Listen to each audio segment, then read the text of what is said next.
programa ANW já vai começar. Oferecimento. Entre nesse movimento e se surpreenda com o nosso jeito móvel de te entender.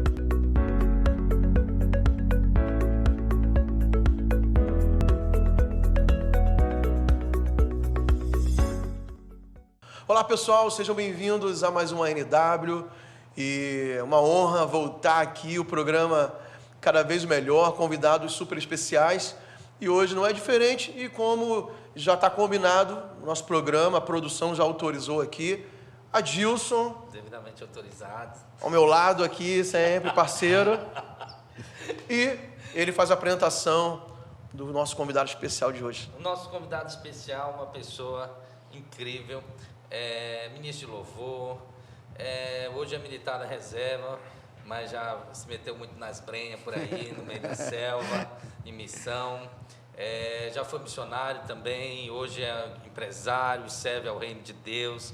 É um cara do negócio do reino. É um cara olha do aí, negócio do reino. Cara da música. É a autoridade espiritual lá do Mararu. Então você que é no Mararu. É profético isso aí. A gente sabe que vai ser muito legal a conversa, porque tem muito assunto interessante da vida do Irenildo. E o Irenildo, como o Adilson já apresentou, ele é militar da reserva. Teve uma carreira inteira aqui na Amazônia, servindo no Batalhão de Engenharia, né? Sim, Batalhão de Engenharia. Tem um fato interessante, eu sou discipulador do Irenildo, né? Glória a Deus. Então a gente tem conversado muito.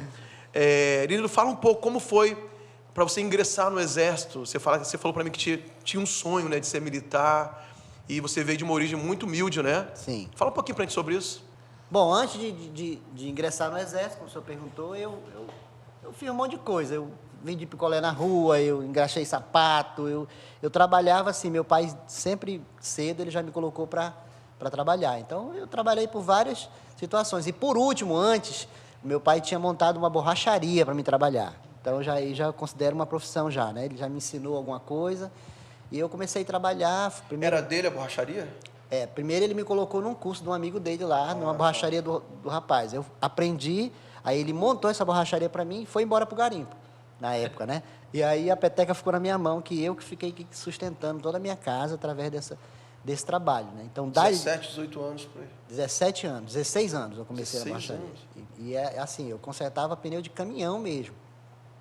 E aí eu estudava à noite, né? Eu lembro que quando eu chegava da escola, me dava uma tristeza. Quando eu dobrava o canto da minha casa, tinha vários caminhões para mim consertar o pneu e deixar consertado, porque de manhã eles tinham, eram os caminhões da olaria na época, né? Mas para mim foi muito bom também isso aí, porque teve um amigo nosso que era motorista de caminhão, que ele era meio doido. Ele falou, cara, eu não venho aqui de madrugada buscar esse caminhão não, eu vou te ensinar e tu vai deixar. Ah, é? Aí tu dirigia caminhão, eu então. dirigi o caminhão. No primeiro eu já derrubei o muro da olaria do cara. Só isso. Mas depois...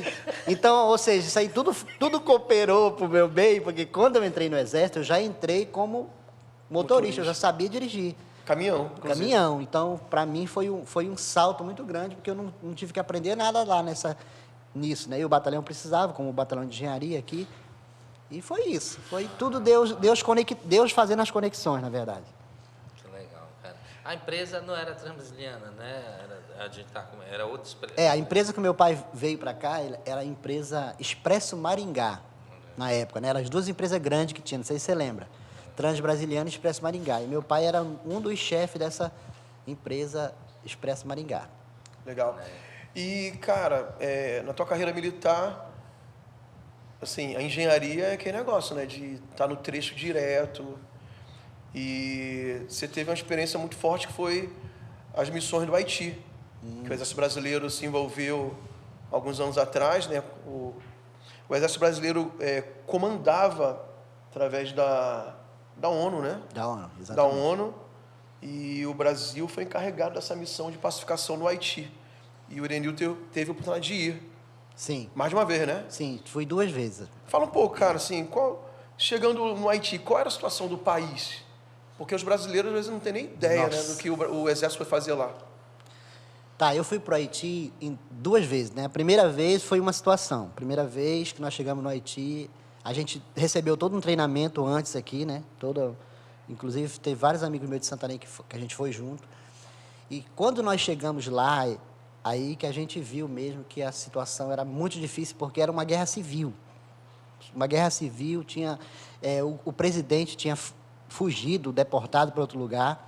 E, assim, o vandalismo tomou conta. Então, por isso que houve a intervenção. Então, a ONU chegou e a gente fazia o papel de polícia lá. O Exército Brasileiro, como várias outras nações. A polícia ostensiva mesmo. Polícia, patrulhamento. Só que o patrulhamento era em blindados, à noite. Porque tinha muita facção lá, né? Muita mesmo. E, assim, foi um período muito difícil. E o batalhão de engenharia, a gente tinha a nossa missão específica. Qual era a nossa missão? Era restaurar o Haiti, as ruas que eram precárias, fazer esse trabalho de policiamento também.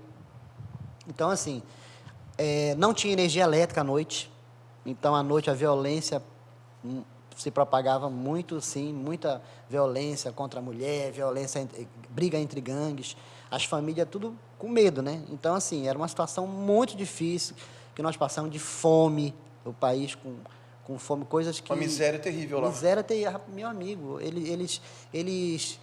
era tanta fome que eles pegavam aquelas tabatinga e faziam o bolo, colocava açúcar, passava na peneira, colocava sal e comia aquilo como se fosse um beiju, dava para as crianças.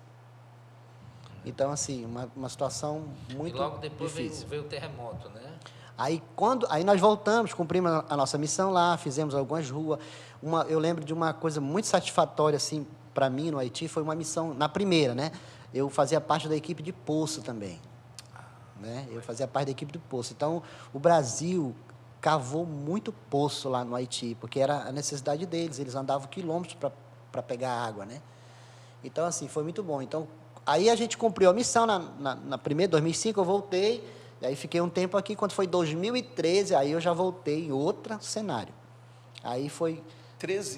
2013, fui 2005 e 2013. Então, a missão durou muito tempo. Muito tempo, eu não lembro agora de cabeça, assim, mas foi... Mais de 10 anos, então, né? Foi bastante tempo. Uma década aí, né?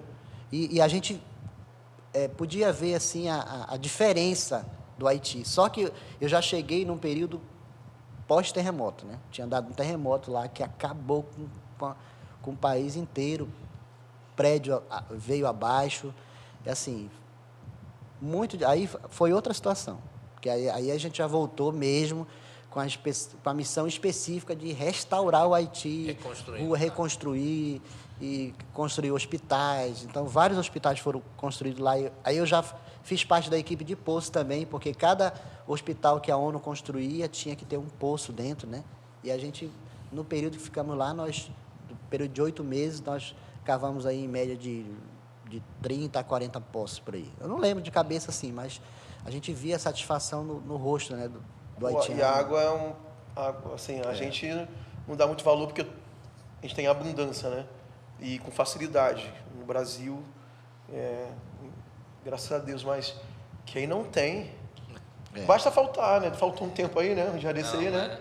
Não, lá no nosso bairro nós ficamos mais de mês sem água. Graças a Deus que lá no condomínio tinha uma bomba. Que a gente, tem poço lá? Tem um poço, mas a gente ainda era restrito, assim, ligava 3 vezes por dia. E a gente passava na rua e via a galera lá. Tinha vezes que a gente ajudava, mas assim, cara, um mês, cara. É muito tempo. Mês de julho todinho lá no meu bairro. Não, agora imagina a pessoa não ter, simplesmente não ter nunca. É uma situação difícil lá no Haiti. Uma das coisas que eu queria falar também em relação ao Haiti é que, assim, quando a gente ficou sabendo de tudo, até se a gente for entrar hoje para pesquisar o que causou todo esse caos no Haiti, a primeira missão e a segunda, tudo começou com corrupção no governo.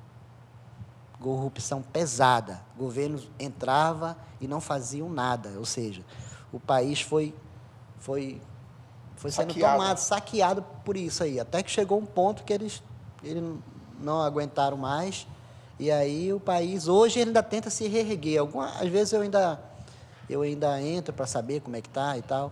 Mas eles ainda estão sofrendo ainda. Ultimamente, que eu soube do Haiti, foi que um grupo lá assassinou o presidente, né? Então, assim, o Haiti é uma nação que precisa das nossas orações, né? Muita coisa já foi feita. Eu lembro que na segunda missão lá, pastor, a gente construiu uma igreja, porque eles não tinham onde reunir, né? A gente era um grupo muito forte de evangélicos, e o comandante abriu que no domingo a gente poderia fazer essas missões assim específicas. Então a gente ia para esse lugar, que era em cima de uma montanha, e lá não foi só o nosso contingente, né? Começou em contingentes passados, mas toda a turma que chegava lá, de evangélico, a gente tirava a oferta do nosso bolso mesmo, e a gente ia fazendo.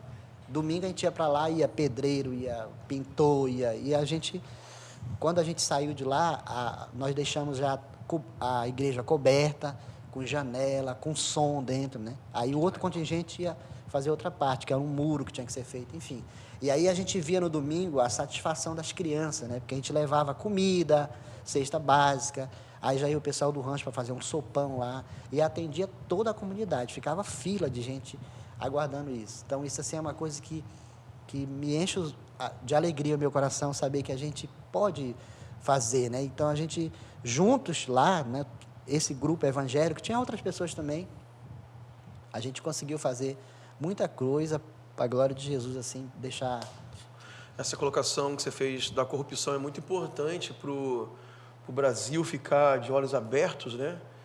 Porque a gente está cercado de exemplos de como a corrupção, né, e políticas públicas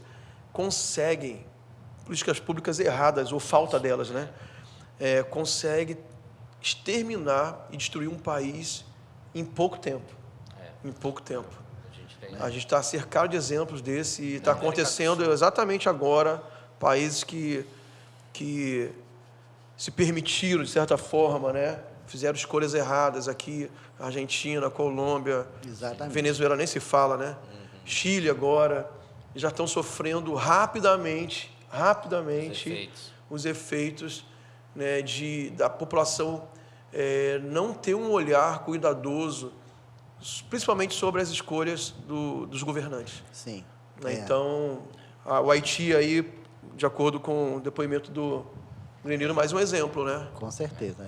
E um outro ponto importante também que o Irenil está colocando, pastor, eu estava até assistindo um podcast recentemente, que essa questão do evangelho, a presença do evangelho, ela de alguma forma ela tem que influenciar nesse aspecto social, né? Sim. Da população. Há um estudo que a Coreia do Sul era um dos países mais pobres na década de 70. E hoje, eu acho que a maior igreja continua lá, né? Não, acho que continua. Continua. Acho que continua. Assim, há fatores assim, era o Theo Hayashi estava comentando isso. E não é só que o Poyong-Cho deixou. Tem outras igrejas gigantes. O evangelho mudou e hoje o PIB da Coreia do Sul é maior do que o Japão. Olha que interessante. Entendeu? Então, assim, é um país de primeiro mundo, né? É um país, e aí, mas que as pessoas, aí ele estava até comentando que as pessoas que migraram para São Paulo, na década de 70, é porque era um país muito pobre. Ele colocou lá a referência, realmente agora me esqueço. Os relatos do Poyong-Cho, depois do David Jong-Cho, no livro A Quarta Dimensão, que ele conta o testemunho dele, era pós-guerra. Sim. Um país desolado, pobre, uma pobreza terrível. Sem nada, um país como se fosse uma África, assim, imagina, a pior parte da África. Muito pobre por causa da guerra que eles sofriam, eles eram oprimidos pelas potências que tinham ao redor ali. Era um país pequeno, é um país pequeno, né? Mas realmente, depois a igreja e o desenvolvimento, o crescimento da igreja e o desenvolvimento econômico e social, elas têm que andar na mesma direção. E é muito legal, porque esse é um outro ponto, né? De você contribuir. Porque às vezes a gente acha que fica limitado, não, mas nós não temos. Eu acho que foi até domingo, o senhor falou, o pastor também é pastor, prega. Domingo ele pregou na igreja. E ele falou uma coisa assim... Quem não assistiu, vá simplesmente faça. YouTube da Paz Santarém. Just do it, né? Simplesmente faça. E ele falou uma coisa, às vezes você tem um sonho muito grande de fazer algo para alcançar pessoas, Mas aí, não tem um recurso, não. Faz o que você tem na mão agora. Por exemplo, vocês, o que vocês tinham em mão era, não, bora fazer uma coleta aqui, Exatamente. bora tentar fazer, deixar algo aqui para esse povo. Nesse Tinha habilidade, aspecto. né? Tinha conhecimento do... Isso, porque assim, a parte da missão oficial, eles estavam cumprindo o trabalho, aquilo que eles... Mas essa parte do evangelho, eles poderiam também dizer, não, bora fazer só o que está, mas eles procuraram fazer algo mais. Né? Uma coisa muito legal também, disso que eu tô lembrando agora, é que a gente, no café da manhã, a gente tinha, digamos assim, cada um tinha a sua porção lá de café da manhã, né, para tomar, toda a nossa tropa. Então, chamada etapa. Exatamente, era essa palavra aí. Cada um tinha etapa. Militar. Os dois Estava me lembrando. aqui, O que acontecia? Quando a gente quando a gente chegou no Haiti, que a gente saía para, por exemplo, eu fazia parte de uma equipe também lá, que era a equipe dos motoristas. Então a gente era mais ou menos assim, umas 40, 50 caçamba que saía de manhã para poder carregar e levar o material para o britador, para o britador fazer aquela... quebrar aquelas pedras e depois que ia transformar em asfalto, né, tudo aquilo ali para a gente asfaltar alguma rua lá. Então, quando a gente saía de manhã, a gente passava, era longe, assim, mais ou menos 40 quilômetros da companhia, onde a gente pegava as pedras. Só que no caminho, as crianças sabiam que a gente ia passar. E a gente não entendeu, porque a gente estava chegando e ninguém falou nada para a gente. Então, a gente via elas iam para a beira da estrada e ficavam batendo na barriga. A criancinha. Cara, aquilo... cortar o coração. Então a gente via aquilo acontecer, aí a gente chegava cara, e o que a gente vai fazer? Aí veio a ideia, ninguém falou isso pra gente. Então a gente pegava uma parte da nossa etapa e guardava. Então no caminho, quando a gente não podia parar todo mundo, mas a gente programava ali, olha, daqui a gente vai parar 5, aí a gente parava na beira da estrada, pegava essa etapa, que era nossa, e dava para eles. Então ali ia maçã, ia pera, ia fruta, tinha uns copinhos de... Tinha pão lá? Pão também, muito. Uns copinhos de café com leite, né? Aí a gente entregava. Então, a gente via que eles... Todo dia de manhã que a gente saía para a pissarreira, as crianças vinham pegar esse alimento, né? E depois a gente ficou sabendo que aquilo ali era o que eles comiam, cara. Então, assim, foi muito bom. Isso também tem uma lição muito legal. Tipo assim, o Alisson estava falando, eles estavam cumprindo a missão principal do exército lá. Sim. Né?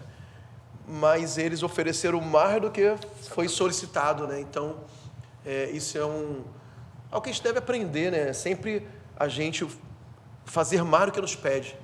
É verdade. A gente pode fazer mais, né? E não custava nada, e traz mais do que o salário que vocês ganhavam por estar lá, existe também o salário satisfação, né? Sim. De você, poxa, agora estou podendo contar essa experiência, de você ajudar a matar a fome de 1 ou 2 ou 10 ou 100 crianças, ou construir uma igreja para os irmãos poderem ter o ajuntamento, a comunhão, o auxílio espiritual. Quer dizer, muito mais do que uma missão militar, era o objetivo, era uma missão humanitária, né? Sim. Mas aí vocês uniram os recursos do Exército e os recursos que vocês tinham também para fazer além. Isso é incrível, né, cara? Muito bom. Legal. E agora nós vamos entrar na outra parte da vida dele, que é a parte do ministério. Mas antes tem um detalhe, como era essa questão da família? Você é casado, né? Casado, filhos, e essa questão da distância, como foi tudo isso? Sim. Falando de família, né? Eu casado com a Iris, uma benção na minha vida, 2 filhas, a Kézia e a Camila. E em relação à missão, a gente nessa missão, a primeira vez que eu fui, eu fiquei 6 meses, né? Então, nesses 6 meses, eu vim uma vez para o Brasil. Aí, nessa vinda, eu fiquei 15 dias aqui. É muito tempo, né, cara? Na segunda vez que eu fui, a nossa missão foi 8 meses. Aí, nesses 8 meses, eu optei em vir 2 vezes para o Brasil. Então, em 8 meses, eu vim 2 vezes. Mas falava com ela todo dia, a gente foi muito bom. O objetivo era a gente ajudar mesmo e todo mundo entendeu. E, assim, Elenildo, em termos financeiros, assim, porque eu estava no Exército, ainda na época que saíram as missões, né? No Rio de Janeiro, teve muita gente do Rio de Janeiro, né? Muita gente, lá, né? muita. Muita gente do Rio de Janeiro. E eu sei que muitos militares entravam na fila para se oferecer para ir, porque era ganhava pela ONU, né? Sim, ganhava em dólar. Ganhava em dólar, então às vezes era uma solução para o cara ali comprar uma casa, Exatamente. né? E para você, valeu a pena, financeiramente falando? Olha, quando a gente vai para o Haiti, que a gente começa a ficar sabendo das histórias, tudo, o primeiro impacto que vem é aquela vontade de ajudar o povo, né? Então, a gente tem... Só que depois vem o lado financeiro também. Então, a ONU paga muito bem, né? Eles pagam em dólar e fora o salário que você recebe no Brasil. O seu salário continua aqui no Brasil. E mais as diárias? E mais o Era diária? pagamento do Era Exército. Era pagamento mesmo, fixo. Então, valeu muito a pena, assim. Deu para me fazer muita coisa, assim, realizar alguns sonhos, né? Da família. E até hoje, isso ainda Da rende. ainda rende muito na minha vida. Ia para Miami. Fui... Pá. Toda vez que eu vinha para o Brasil, né, aí a gente passava por Miami, porque o voo saía de Miami. Então, a primeira vez eu entrei 2 vezes nos Estados Unidos, aí a gente aproveita para fazer compra, né, trazer umas coisinhas para a mulher e tal, uns negocinhos, né. Então, foi muito bom, assim a missão. Comprei um Taylor lá. O Taylor foi de lá? Eu comprei um Taylor, Não, o Taylor não foi de lá. Comprei depois. Comprou depois, né? Comprei depois. Mas eu comprei com dinheiro que... teclado, comprei de lá. Algumas Pra coisas quem não sabe, filhas, Taylor computador. é uma marca top de violão, que o Irenildo tem. Foi muito bom, assim, financeiramente. Valeu a pena, né? Que legal. Glória a Deus. Legal. Tem uma coisa curiosa, pastor. A gente vai falar um pouco de ministério aqui agora, mas eu conheço o Irenildo julho de 2004, né, Irenildo? Sim. Nós varamos o Brasil aí. Tem uma história já com isso aí. É uma história aí. Nós fomos para um evento chamado Fogo e Glória. Belo que era a Horizonte. Conferência Fogo e Glória, em Belo Horizonte, lá no Sesc Venda Nova. Era quinta-feira, de quinta a sábado, né? Isso. Aí nós ficávamos lá, tinha o acampamento lá, como se fosse... Tudo lá, né? Tudo lá. Café da manhã, almoço. Recebemos muito de Deus. E E a viagem foi, pelo amor de Deus. A viagem foi... Eu admiro a coragem de você.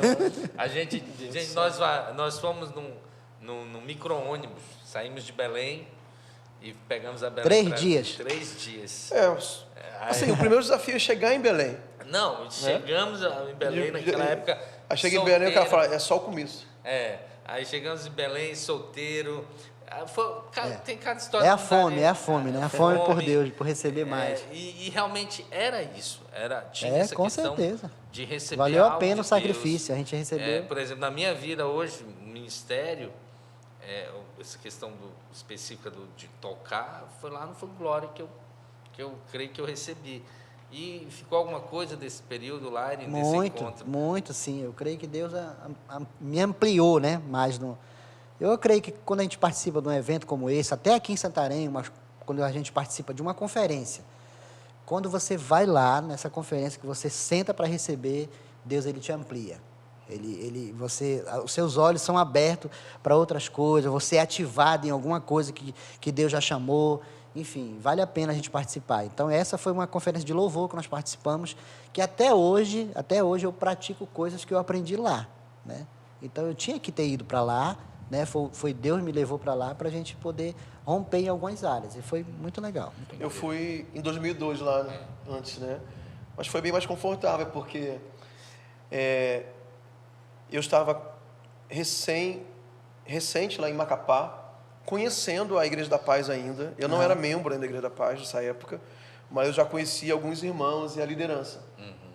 Aí eu estava de férias no Rio de Janeiro, era meio do ano, né? Meio do ano. Eu estava de férias no Rio de Janeiro, aí o pessoal de Macapá foi com uma caravana, mas eles foram de avião. Mas eu estava de férias, aí me chamaram. Aí eu só peguei um ônibus Rio-Belo Horizonte, 5 horas, Coisa boa. desci lá. Top, né? Mas mexeu muito com a minha vida, cara. Eu fui muito impactado, assim. Foi um dos maiores experiências que eu tive com Deus, foi naqueles dias lá. É interessante, pastor, que a gente tinha um micro-ônibus, a gente chamou de Davizinho. Você tem uma ideia do desafio. E fomos e varamos, e comia na estrada, e parava em restaurante, aí banheiro para tomar banho, banheiro para fazer as necessidades básicas. Gente, era cada coisa, gente. E aí a gente, meu Deus. Mas quando nós chegamos lá, valeu a pena. A gente, até hoje, assim... E a Jeane Moraes, está em São Paulo hoje, né? Ministro de Louvor também. Ela estava com a gente, né? Foi com a gente. Foi muito legal. Então, assim, eu acho que nós três dessa época, assim, muito legal, cara. Tem uma outra galera aí, mas muito, muito legal, cara. Lembrar disso. Legal. Irenildo, e você teve uma experiência também com missões, né?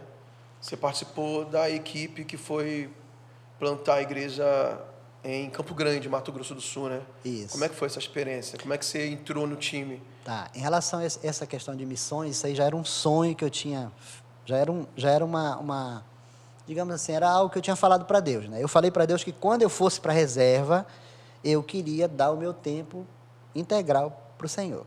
Não queria trabalhar em nenhuma empresa, não queria ocupar o meu tempo em nada. Eu queria trabalhar, se eu fosse trabalhar, mas era uma coisa que eu mesmo que ia gerenciar o meu tempo. Eu queria voltar isso para Deus. E isso eu falei bem novinho, quando eu entrei no quartel lá.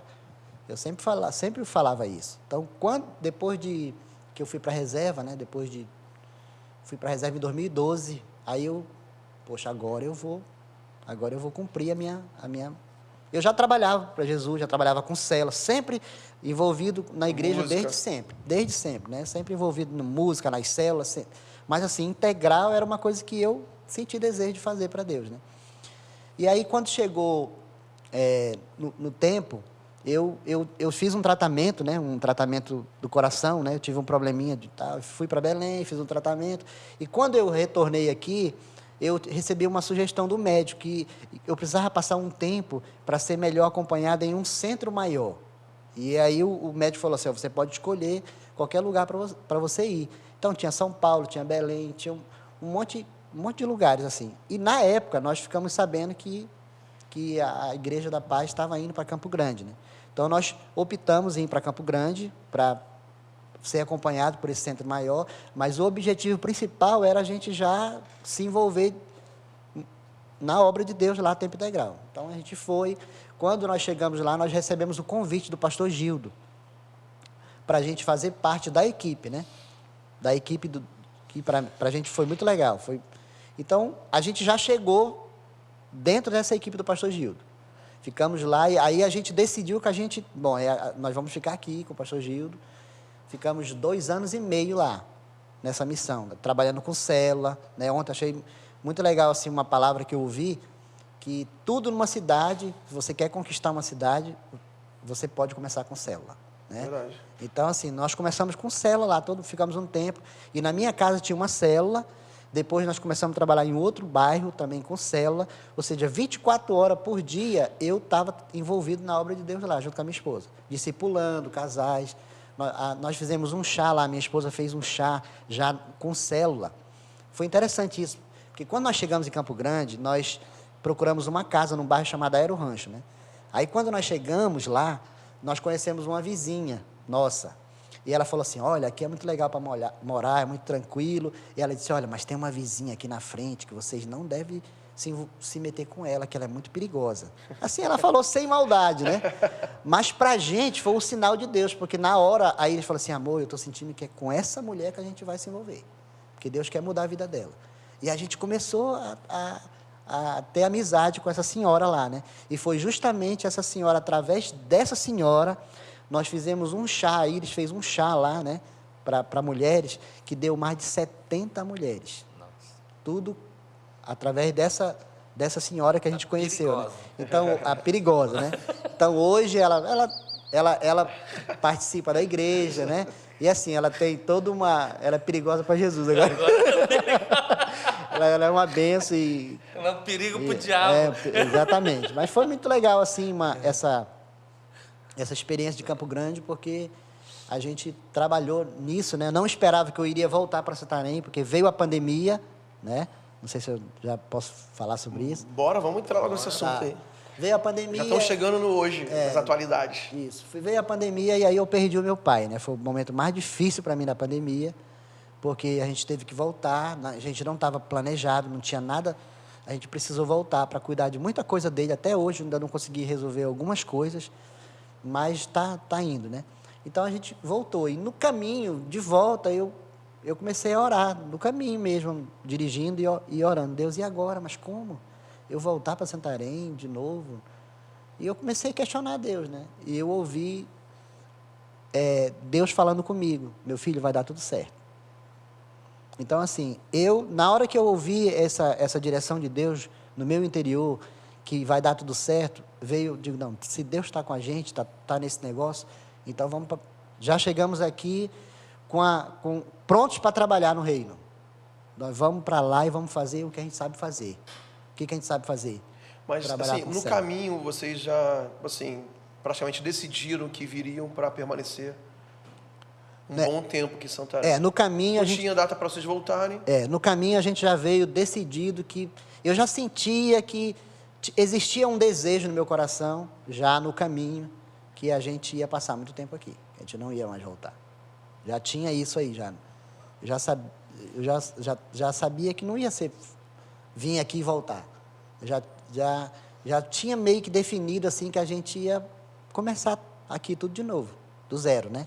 Mas você sente, assim, que, até para as pessoas entenderem também, né, para não ficar a história pela metade, que o teu tempo terminou lá, em Campo Grande, e você fez o que tinha que ser feito lá. Vocês completaram a parte Com de vocês lá. certeza, pastor, absoluta. Porque deixaram que as células Com certeza, organizadas. a gente sabe que o que a gente começou lá em Campo Grande, que o nosso tempo tinha acabado mesmo em Campo Grande. Depois, a gente não teve essa convicção na hora, mas à medida que a gente foi dando os passos, a gente foi percebendo que realmente Deus nos desconectou de Campo Grande e conectou de volta em Santarém, né?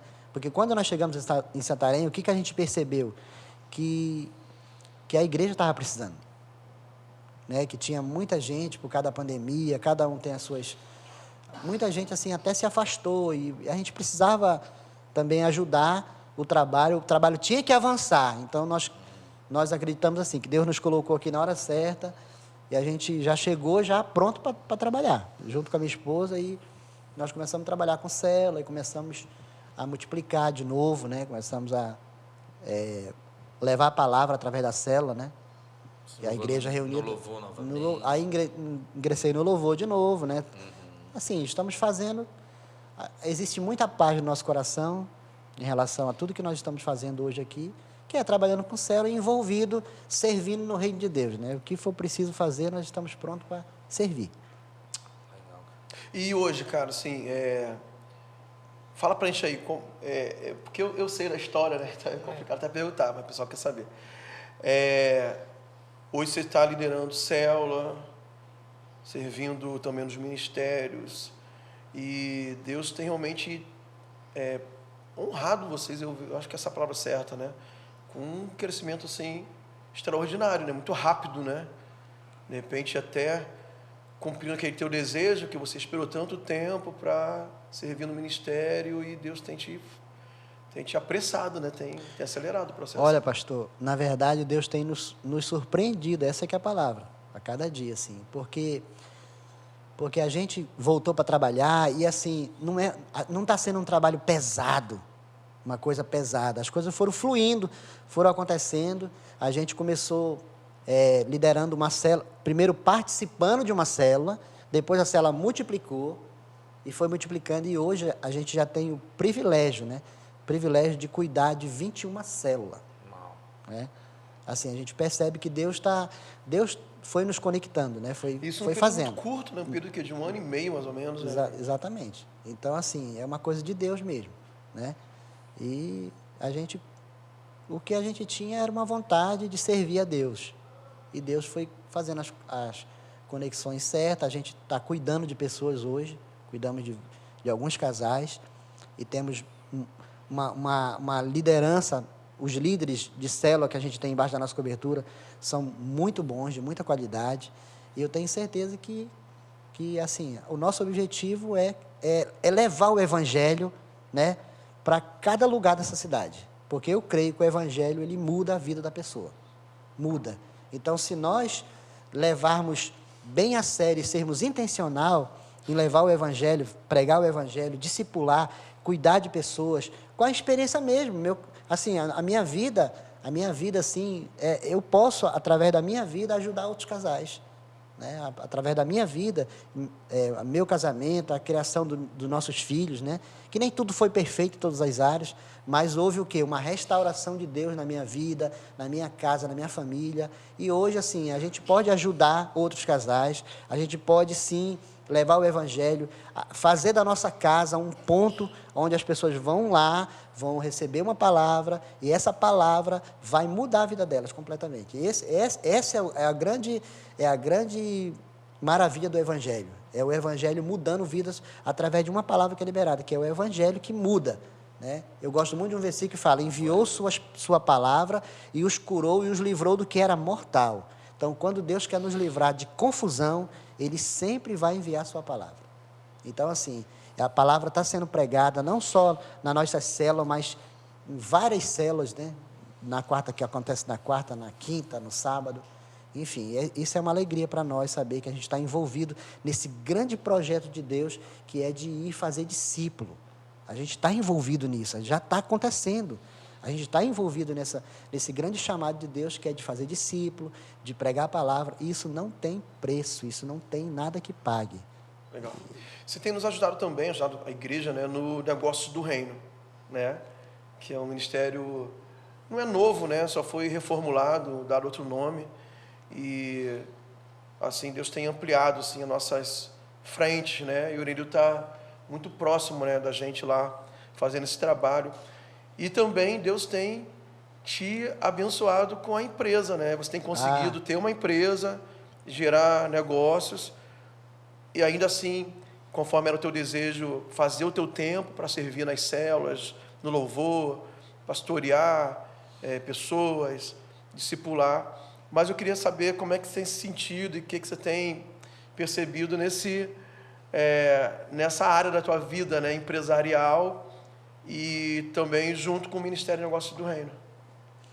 Bom, assim, só falando um pouquinho da empresa, quando nós abrimos essa empresa, né, que é uma empresa de sinalização, que ela não toma muito tempo. A gente tem uma equipe qualificada que trabalha, já fizemos vários trabalhos aqui em Santarém. Então, a gente faz trabalho de pintura de via, né? A gente pode colocar, mostrar no programa? Sim, sim. Tá, sim. então, na edição, a gente vai pegar umas imagens contigo, vídeos e fotos, Sim. aí o Felipe... Sim. Enquanto você está falando aí, vai aparecendo aí Já fez muitas coisas legais aqui, cara, coisas grandes, né? Por exemplo, a ciclovia, né? A ciclovia da parte Orla. nova da Orla. Olha aí. Nós Tá tivemos muito bonita lá até agora. Fizemos a ciclovia, fizemos o estacionamento do Porto Novo lá, fizemos aqui a arena também, e fizemos o shopping lá atrás, e fizemos vários serviços já. E a gente está trabalhando hoje em algumas frentes aqui em Santarém. E esse negócio aí foi muito legal, pastor, o negócio do reino, porque em tudo isso eu vejo o cuidado de Deus, sabe disso? Deus cuidando da gente nessa área da empresa, porque quando começou o negócio do reino, que eu nem sabia muito como é que ia ser, mas a gente começou a servir lá no negócio do reino. O que eu vejo de Deus? Que através do negócio do reino, Deus foi fazendo várias conexões. Eu fui conhecendo pessoas, empresários bem-sucedidos, que hoje eu me espelho neles, peguei muitos conselhos com eles, eles são meus amigos hoje, e assim, que ampliou a minha vida nessa área empresarial. Né? Eu pude melhorar em algumas coisas, algumas dicas que eles foram me dando. Então, o negócio do reino, para mim, foi muito legal, porque através dessa reunião do negócio se não fosse a reunião, talvez eu não teria esse acesso, né? Então, assim, através do negócio do reino, essa empresa que eu já tinha aberta, ela melhorou muito. Então, é muito legal o negócio do reino. Eu queria até deixar aqui uma dica para você que tem uma empresa e você quer aprender mais. Eu quero te encorajar, participe do negócio do reino. Você vai conhecer pessoas lá que são empresários, você vai também, com a sua experiência que você tem, poder tanto ensinar como aprender. Então, eu quero te encorajar a você participar. Inclusive, na segunda-feira que vem agora não sei se era para falar, mas... Não, pode falar. Vai ter a reunião. Vai dar certo. Viu? Pastor, é interessante isso que ele está falando sobre o negócio do reino. Lá vou eu citar novamente o Theo aqui, mas... Você está querendo puxar muito sardinha, porque o cara vai vir, você quer um tempinho. Tá vindo alguma coisa aí? Cara, gente, por quê? Não te falando.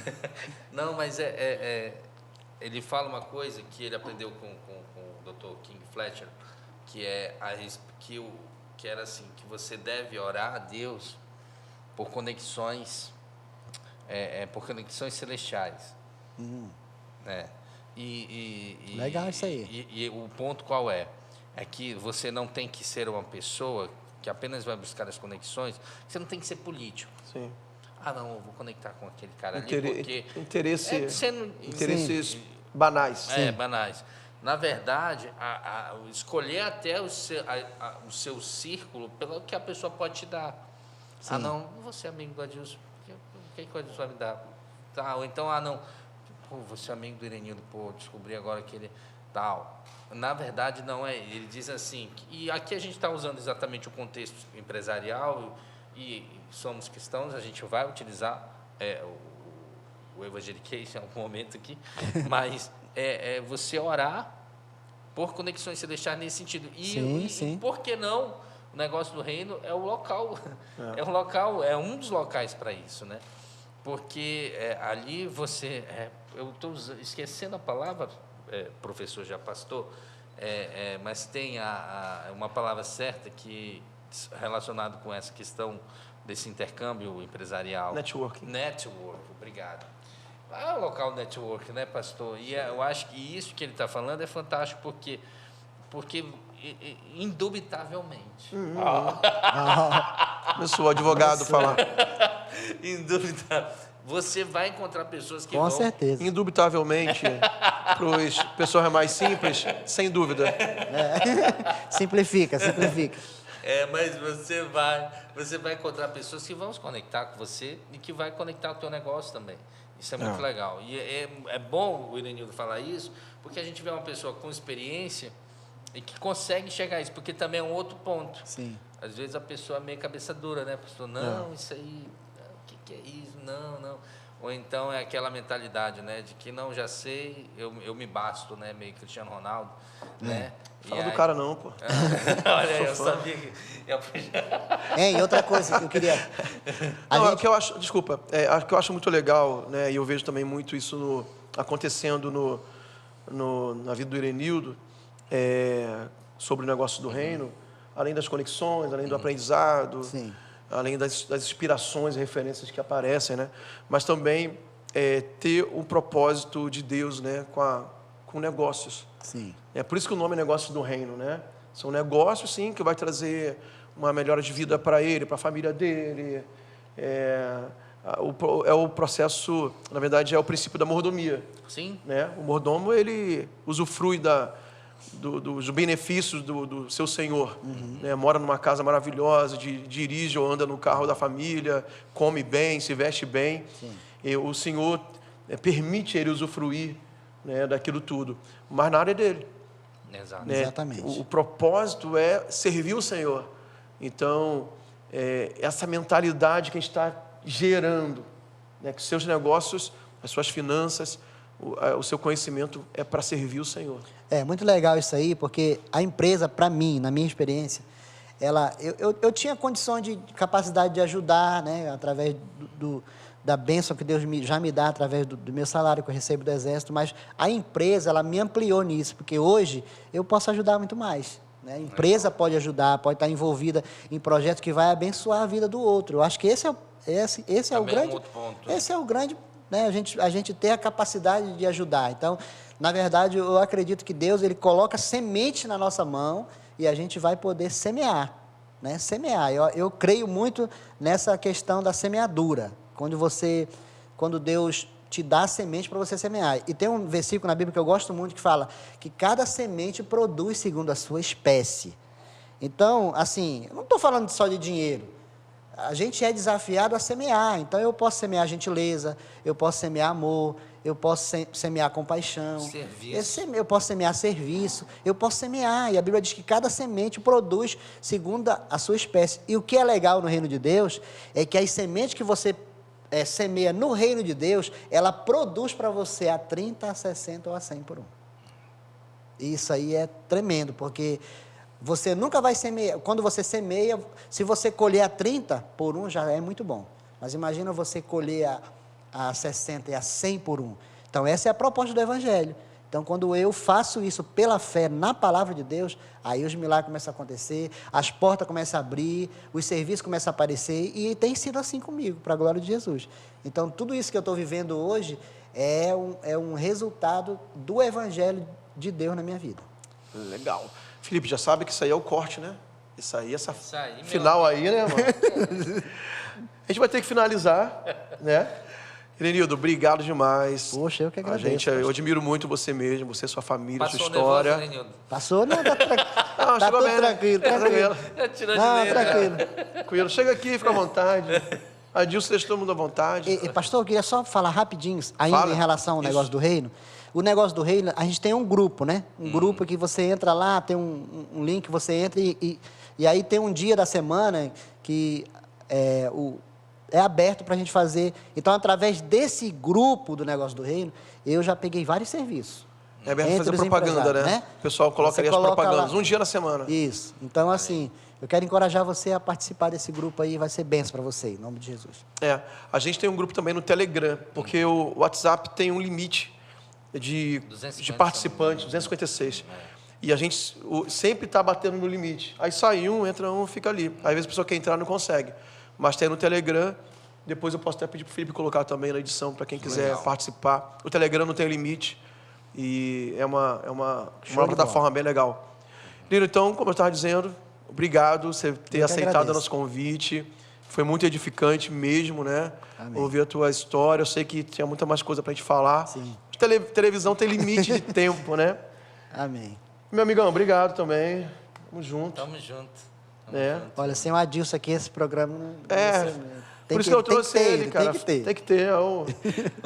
Obrigado pela gentileza. Você é demais. Obrigado, pastor, por reconhecer. Opa, não. Reconhecer que eu sou mais importante. Reconhecer a sua humildade também. Tô zoando, gente. Mas na verdade, assim... Não vamos cortar essa parte. Não.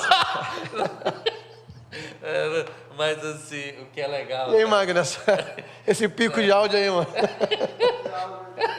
Mas sabe, gente, tem sido muito legal e tem sido... Aproveitar, né, que o Irenildo tocou nesse ponto. Tem sido uma experiência muito legal e eu sei que a gente já tem que finalizar, né? Está subindo os créditos, estou brincando. Mas tá igual entrega de Oscar, né? Vai subindo, a música tá tocando, mas é a realização de um sonho, tá aqui, pastor. Essa semana, ontem eu estava falando com o pastor Sandro, e aí ele falou, Adilson, eu te vejo agora no podcast da vida, apresentando lá com o pastor. Eu falei, pastor, aquela época, 20 anos atrás, quando eu via o senhor, eu acho que eu já comentei isso com o senhor, né? Eu via e eu sempre achava que eu sempre quis uma oportunidade nesse sentido.